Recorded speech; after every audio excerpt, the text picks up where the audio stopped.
December 7th, 1942. A submarine surfaces in the Bay of Biscay, 30 miles off the French coast.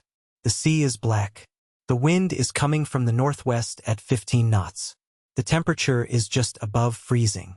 From the forward hatch, 10 men begin passing up 5 canvas-hulled canoes, each 17 feet long, each weighing less than 100 pounds, each capable of holding 2 men and a set of limpet mines. The men are Royal Marines. They are young. The oldest is 29. They lower the canoes into the water, climb in, and begin paddling east, toward the mouth of the Gironde estuary. Their target is Bordeaux harbor, 70 miles upriver. Their job is to attach explosives to German cargo ships. Their plan requires 4 nights of paddling, sleeping hidden on the riverbank by day, planting the mines on the 5th night, and then escaping overland through occupied France to neutral Spain. Of the 10 men who climb into those canoes, 8 will be dead within 2 weeks. 6 of them will be shot. Not in combat but kneeling, hands bound by firing squad. This is Operation Frankton. This is the story of the Cockleshell heroes. The idea belonged to a man named Herbert George Hasler, known to everyone as Blondie, for the pale hair that had followed him since childhood. Hasler was a Royal Marines officer, a competitive sailor, an inventor of small boat equipment, and the kind of quietly obsessive military thinker who spent his evenings designing folding canoes while other officers drank gin. He was born in 1914 in Dublin, raised in Portsmouth, a Navy town, a Marines town. The sea was in the brickwork. He joined the Royal Marines at 18, served in Norway in 1940, and spent the early years of the war thinking about a problem that no one else seemed interested in solving. The problem was Bordeaux. Bordeaux, in 1942, was one of the most important ports in German-occupied Europe. It sat 60 miles up the Gironde estuary from the Atlantic coast, deep enough inland to be safe from naval bombardment, large enough to handle ocean-going cargo ships. The Germans used it as a base for blockade runners, fast merchant ships that slipped through the Allied naval blockade carrying rubber, tin, tungsten, and other strategic materials from Japan and Southeast Asia. These materials were essential to the German war machine.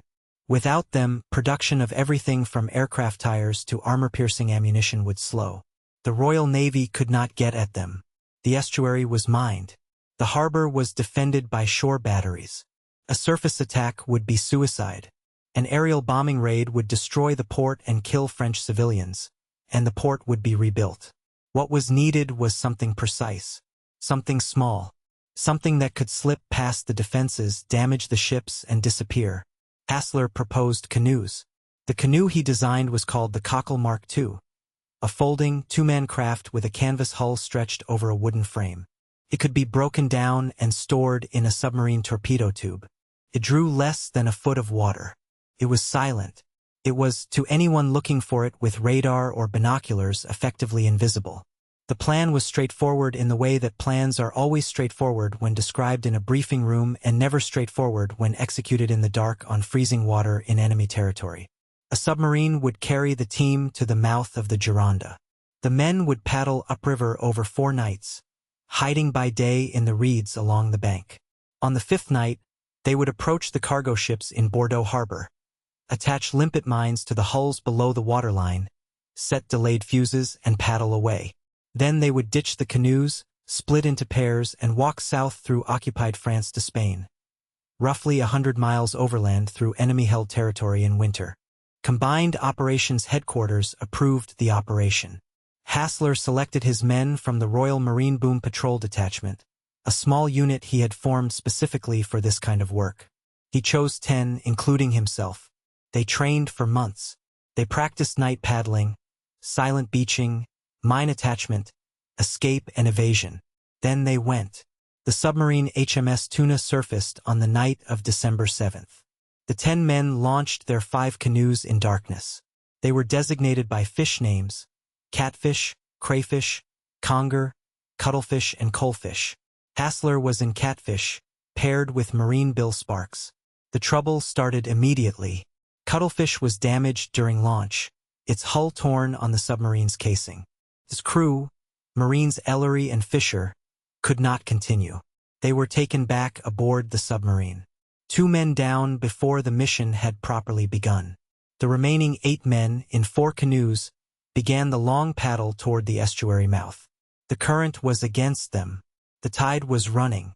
The wind was cold and steady.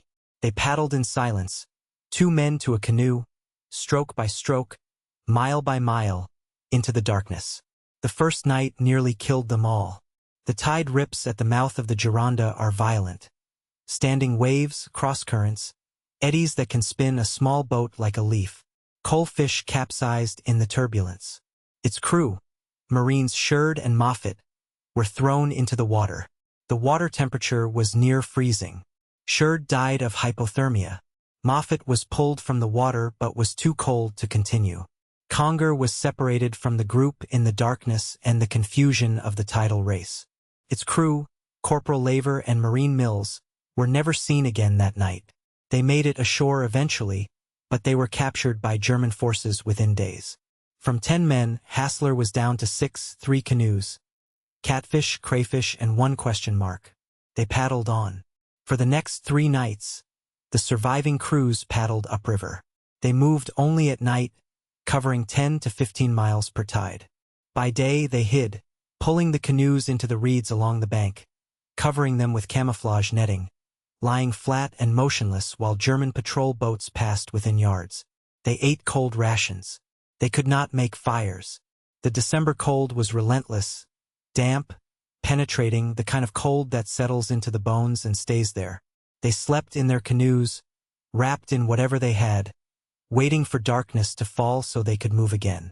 On the second night, crayfish, crewed by Corporal Laver and Marine Mills, wait. That was Conger. The surviving crayfish crew was Corporal Laver and Marine Mills. The record becomes confused here because the after-action reports were compiled from Hasler's memory alone. What is certain is this.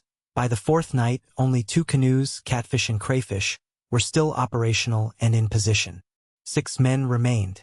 On the night of December 11th, the surviving crews reached the outskirts of Bordeaux harbor. The German cargo ships were moored along the quays, large vessels, well lit, with sentries on deck and patrol boats moving slowly through the harbor. Hasler split the 2 canoes. Catfish would take the ships on the west bank.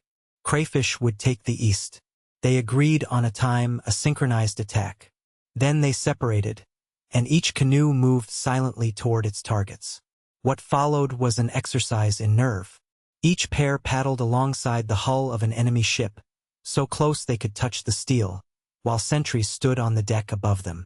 They attached the limpet mines by hand, pressing the magnets against the hull below the waterline.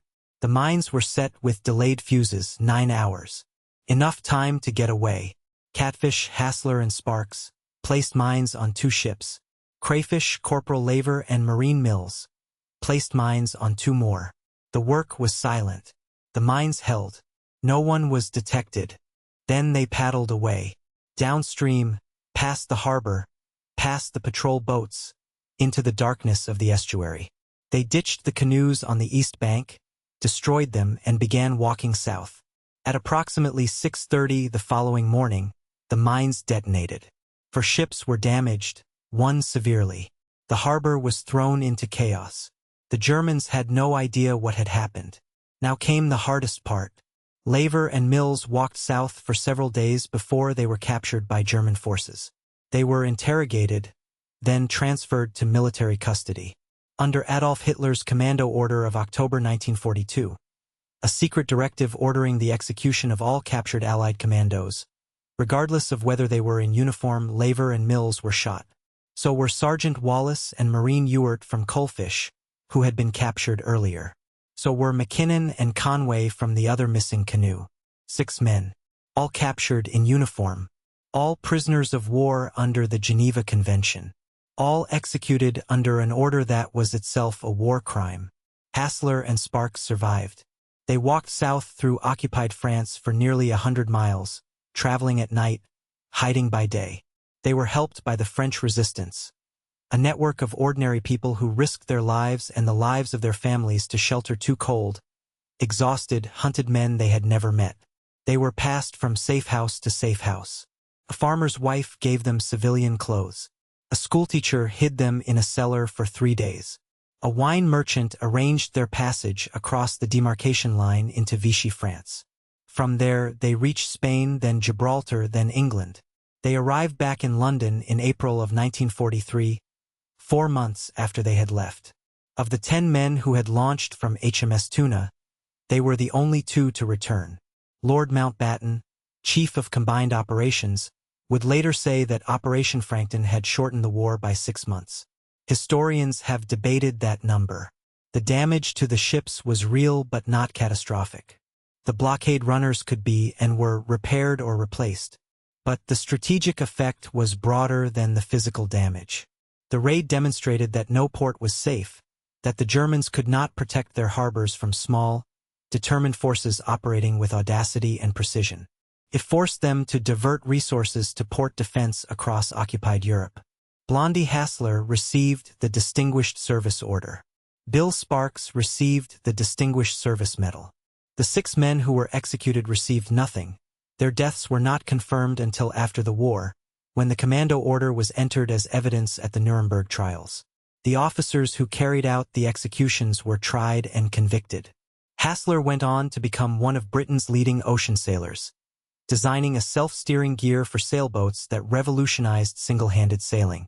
He founded the Observer single-handed transatlantic race. He died in 1987. Sparks lived until 2002, a quiet man who rarely spoke about the raid. The Cockle Mark II canoe is in the Royal Marines Museum in Portsmouth. A flimsy thing, canvas and wood, less substantial than a weekend camping tent. It is hard to look at it and believe that men paddled 70 miles upriver in December, in the dark, toward ships full of enemies, carrying bombs. But they did. 10 men, 5 canoes, 1 raid, and the knowledge which they carried with them into the estuary, into the cold, into the darkness, that the odds of coming home alive were very nearly 0, and that they were going anyway. If this story moved you, subscribe to follow the Untold front. New stories every week.